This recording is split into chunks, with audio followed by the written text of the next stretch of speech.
एकदा सोक्रेटिसकडे काय होतं की एक शिष्य येतो आणि त्याला विचारतो की तुमच्या यशाचं रहस्य काय आहे. तेव्हा सॉक्रेटिस म्हणतात तू उद्या ये त्या नदी किनाऱ्यावरती, मी तुला माझं रहस्य काय आहे ते सांगतो. दुसऱ्या दिवशी शिष्य त्या नदी किनाऱ्यावरती जातो. सॉक्रेटिस त्याला नदीमध्ये घेऊन जातो. पाणी गुडघ्यापर्यंत येतं, कमरेपर्यंत येतं, छातीपर्यंत येतं. गळ्यापर्यंत आल्यानंतर म्हणजे जवळपास पाण्याच्या मध्ये गेले असतील आणि सॉक्रेटिसनं त्याची मान पाण्यामध्ये दाबून धरली. आता मात्र त्याचा जीव गुदमरत होता. शिष्य धडपड करत होता आणि एकदम धडपडून सॉक्रेटिसच्या हाताला अगदी हिसका मारून त्यानं स्वतःची वर मान काढली. सॉक्रेटिस म्हणाला की तुला आता कसं वाटतं? तो म्हणाला की कसं म्हणजे काय, अगदी जीवनाचा संघर्ष केल्यासारखं वाटतंय. पण शिष्याला आश्चर्य वाटलं. तो म्हणाला मी तर तुम्हाला तुमचं रहस्य विचारायला आणलं होतं, तुम्ही तर माझा जीव घ्यायला उठलात. तेव्हा सॉक्रेटिसने उत्तर दिलं की घाबरू नकोस, मी तुला माझं रहस्य सांगितलं. या पाण्यामध्ये जेव्हा मी तुझं डोकं बुडवलं होतं तेव्हा सगळ्यात पहिलं तुला काय वाटलं होतं? तो म्हणाला स्वाभाविक आहे, मला श्वास घेता येत नव्हता आणि त्यामुळे माझं पहिलं काम होतं की मला काहीही करून आधी श्वास घ्यायचा आहे. सॉक्रेटिसने सांगितलं हो, हेच माझं यशाचं गमक आहे. ज्या क्षणाला एखादी गोष्ट मिळवण्यासाठी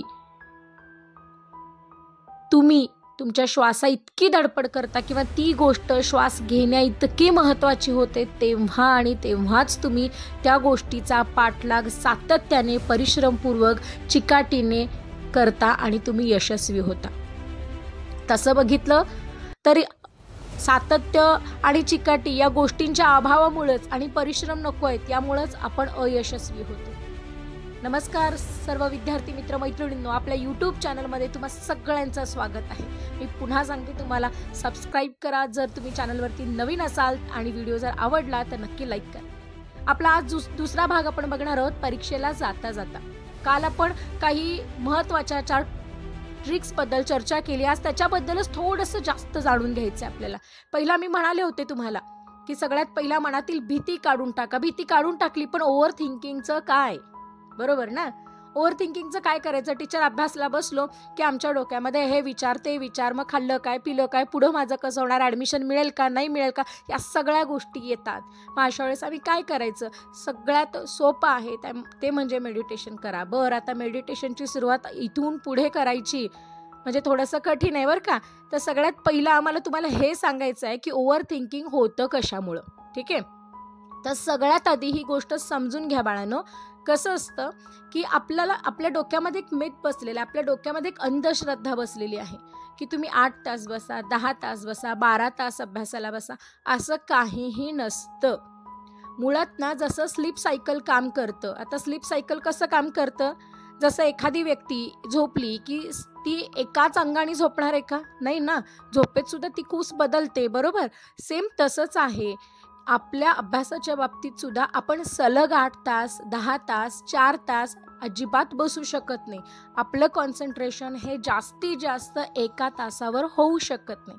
मग जेव्हा तुम्ही 1 तास अभ्यास करता, तो 1 तास अभ्यास केल्यानंतर तुम्ही 5 ते 10 मिनिटाचा ब्रेक घ्यायचा आहे. आता या 5 ते 10 मिनिटामध्ये तुम्ही पॉवर नॅप घेऊ शकता. अगदी ज्या विद्यार्थ्यांना असं वाटतं की मी अभ्यासला बसल्यानंतर टीचर माझे डोळे अगदी झाकायला लागतात आणि मला चांगली झोप यायला लागते, मग असा ज्यांना प्रॉब्लेम आहे त्यांनी काय करायचं? एखादी छान पॉवर नॅप घ्यायची. ज्या विद्यार्थ्यांचं ओव्हर थिंकिंग होतं त्या विद्यार्थ्यांनी अभ्यासाला बसण्या अगोदरच स्वतःला सांगायचं की नाही, मला फक्त काय करायचं, आता 1 तास अभ्यास करायचा आणि त्याच्यानंतर मी हे करणार आहे. आणि मग पुढच्या 10 मिनिटात परत स्वतःला सांगायचं की नाही, आता नाही, परत आणखीन 1 तास झाल्यानंतरच आपण हे करायचं. आणखी स्वतःला हे सांगा की या सगळ्या गोष्टींपेक्षा सुद्धा अभ्यास किती महत्त्वाचा आहे. बरोबर? मग आता जेव्हा तुमचं हे ओव्हर थिंकिंगला तुम्ही ओव्हरकम करता तेव्हा सगळ्यात महत्त्वाची गोष्ट येते ती म्हणजे अभ्यासाबद्दलचा आलेला ताण. मला बरेच विद्यार्थ्यांचे मेसेज येतात, फोन येतात. बरेच विद्यार्थी म्हणतात की मॅडम थोडंसं काउन्सिलिंग गरजेचं आहे. काय गरजेचं आहे? तर या ठिकाणी मला परीक्षेला सामोरे जायला भीती वाटते किंवा मग मला चांगले मार्क्स मिळतील का, मला या कॉलेजमध्ये ॲडमिशन मिळेल का, माझं स्वप्न पूर्ण होईल का. अरे का अशी काळजी करताय तुम्ही? होईल का? अरे होईल का म्हणून तुम्ही याच्यामध्ये पडलात का? अजिबात नाही. तुम्हाला होणारच आहात तुम्ही, म्हणून तुम्ही याच्यात पडलेला आहात, हे विसरू नका. जर तुमचा मित्र किंवा तुमची मैत्रीण, तुमचे नातेवाईक जर तुम्हाला असं म्हणत असतील तुझ्याच्याने जमेल का, तुझ्याच्याने होईल का, तर तुम्ही स्वतःलाही सांगा आणि त्यांनाही सांगा तुला जमतंय की नाही मला माहीत नाही, पण मला जमणार आहे, मी करणार आहे. या स्टेजला मग तुम्ही या गोष्टीला अगदी ओव्हर कॉन्फिडन्स म्हणा, हरकत नाही, परंतु तुम्ही स्वतःला हे सांगा की हो हे मला जमणार आहे. कारण जेव्हा तुम्ही स्वतःला हे जमणार आहे सांगता त्यावेळी तुमच्या मनातली अशक्यतेची जी काही भावना असते किंवा अशक्य होणाऱ्या काही गोष्टींचे जे चान्सेस असतात ते बहुतांशी कमी व्हायला मदत होते. झालं. आता तिसरा आणि खूप महत्त्वाचा मुद्दा आहे तो म्हणजे आपण जे आता मी काल म्हणाले तसं तुम्ही जे काही स्टडी मटेरियल आहे ते तुम्ही घेतलेलं असणार आहे. ठीक आहे. आता ते स्टडी मटेरियल घेतल्यानंतर बऱ्याच विद्यार्थ्यांचा असा प्रॉब्लेम असणार आहे की टीचर मला वाचायला वेळच नाही आहे, मग अशा वेळेस मी काय करू, किंवा अगदी वाचलेलं मग कळत नाही. तर अशा वेळेस ना तुम्ही आत्ताच्या टेक्नॉलॉजीचा वापर छान करू शकता. आणि तो कसा तर बघा, त्याच्यासाठी तुम्हाला काय करायचं आहे की ऑडिओ बुक ज्या नेटवरती अवेलेबल आहेत त्या तुम्ही डाउनलोड करून घ्यायच्या आहेत. आणि तुम्ही जेव्हाही तुम्हाला असं वाटतंय की आता खूप कंटाळा आलेला आहे आणि आपल्याला तर वाचायला नको आहे, तेव्हा तुम्ही त्या काय करू शकता, ऑडिओ बुक आरामात ऐकू शकता. आणि होतं काय की हे ऐकल्यानंतर आपल्या डोक्यामध्ये आपोआप ती कन्सेप्ट तयार व्हायला लागते. आता सगळ्यात महत्त्वाचं, तुम्ही ऑडिओ बुक ऐकल्यात किंवा वाचल्यात, आता महत्त्वाचं आहे ते म्हणजे नोट्स तयार करणं. मी काल जसं म्हणाले तसं नोट मेकिंगसारख्या नोट्स तर बनवायच्या आहेत, पण त्या बनवत असताना तर त्या कशा लक्षात ठेवायच्या आहेत. लक्षात ठेवा, आपल्याला एखादं चित्र दाखवलं किंवा एखादी कथा असेल किंवा एखादी मूवी असेल, बरोबर, तुम्ही एकदा बघून आल्यानंतर ती अगदी छान लक्षात राहते. त्याचे सीन म्हणा, डायलॉग म्हणा, अगदी चांगल्या प्रकारे. का? कारण एकतर आपण ती गोष्ट ज्याला आपण म्हणतो की नाही काहीतरी टास्क आहे म्हणून नाही, आपल्याला आवडतंय म्हणून, हे तर एक पहिलं कारण आहे. दुसरी गोष्ट म्हणजे त्यातले सीन डायलॉगसुद्धा आपल्याला माहिती आहे, ठाऊक आहेत, पाठ आहेत. का होतात? कारण त्याच्यामध्ये चित्रीकरण केलेलं असतं, म्हणजे ते आपल्याला दिसत असतात त्या चित्रांच्या माध्यमातून, व्हिडिओच्या माध्यमातून. तर तुम्हीसुद्धा काय करायचं आहे, एखादी गोष्ट लक्षात ठेवत असताना त्याच्यामध्ये एकमेकांच्या साखळी निर्माण करायच्या आहे आणि चित्रपद्धतीनं कथारूपाने स्टोरी टाईप ती गोष्ट लक्षात ठेवायची. काही पॉईंट्स काढलेले आहेत तुम्हाला, तर ते लक्षात ठेवायचे आहेत, स्टोरीसारखं लक्षात ठेवायचं आहे. तुम्हाला लहानपणी माहिती आहे का की आपल्याला इंद्रधनुष्याचे रंग क्रमाने पाठ करायचे आहेत, तर आपण काय करत होतो बरं? सगळे रंग आपल्याला एक सलग आता जर विचारले असे तर आपण सांगू शकतो का?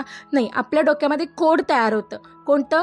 तानाही जाताना पाणी पी. बरोबर. या पद्धतीने आपण ते लक्षात ठेवलेले आहेत आणि तो क्रमही लक्षात ठेवलेला आहे. त्यामुळे मी जर विचारला तर 7व्या नंबरचा रंग कोणता, 5व्या नंबरचा रंग कोणता, 4थ्या नंबरचा रंग कोणता, तर तुमच्या डोक्यामध्ये पहिल्यांदा ते कोड तयार होता आणि त्याच्यानंतर तुम्ही काय करता, त्याचा आन्सर देता. मग तुम्ही जे नोट्स काढलेले आहेत की नाही नोट मेकिंगसारखे, ते हे अशा पद्धतीने स्टोरीसारखे तुम्ही काय करायचे आहेत, लक्षात ठेवायचे आहेत. त्याच्यामध्ये एक अशी चेन बनवायची आहे आणि तुम्ही काय करायचं आहे ते ध्यानात ठेवायचं.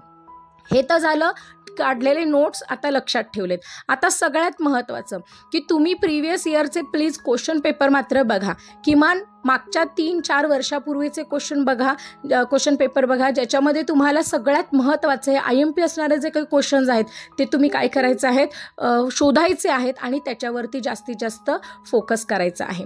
आता सगळ्यात महत्त्वाचं राहतं ते म्हणजे परीक्षेला जाताना किंवा परीक्षेच्या वेळेला तुम्ही पेपर सोडवत असताना तुम्हाला वेळ कमी पडेल का, या संदर्भातली अडचण असेल तर दिवसातला काही वेळ, किमान आता 3 तासाचा पेपर आहे तर त्या 3 तासाच्या पेपरला लिखाणाची तयारी आपली पाहिजे. कारण आपली बोटं असतील, आपले मसल्स असतील, तयार होणं हे फार गरजेचं आहे. त्यामुळं कंपल्सरी लेखी पेपर आहे, मी तुमची दिशाभूल तर अजिबात करणार नाही, पण प्लीज एकदा बघून का होईना किंवा न बघता का होईना, जसे पेपर जवळ येतील तसे एक 8-15 दिवस आधी तुम्ही पेपर हाताखालून 3 तास सलग लिहायची तुमची तयारी असणं गरजेचं आहे. कारण होतं कसं, JEE नीट CET किंवा हे कॉम्पिटिटिव्ह एक्झामच्या तयारी करणाऱ्या मुलांचं होतं काय की त्यांना OMR शीट भरायची सवय असते, परंतु लिखाण ज्याला आपण म्हणतो ते होत नाही.